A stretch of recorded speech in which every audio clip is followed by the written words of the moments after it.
سورة البقرة ركوع نمبر 8. أعوذ بالله من الشيطان الرجيم. إن الذين آمنوا والذين هادوا والنصارى والصابئين من آمن بالله واليوم الآخر وعمل صالحا فلهم أجرهم عند ربهم ولا خوف عليهم ولا هم يحزنون. وإذ أخذنا ميثاقكم ورفعنا فوقكم الطور خذوا ما آتيناكم بقوة واذكروا ما فيه لعلكم تتقون. ثم توليتم من بعد ذلك فلولا فضل الله عليكم ورحمته لكنتم من الخاسرين.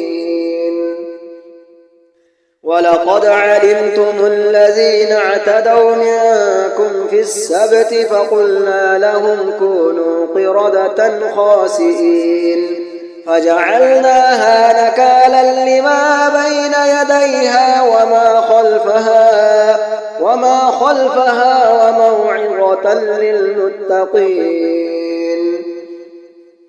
وإذ قال موسى لقومه إن الله يأمركم أن تذبحوا بقرة قالوا أتتخذنا هزوا قال أعوذ بالله أن أكون من الجاهلين.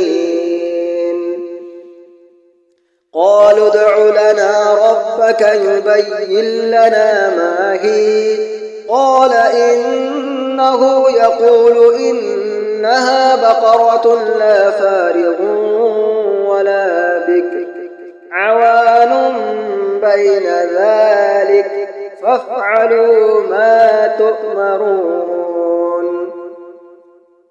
قالوا ادع لنا ربك يبين لنا ما لونها قال إنه يقول إنها بقرة صفراء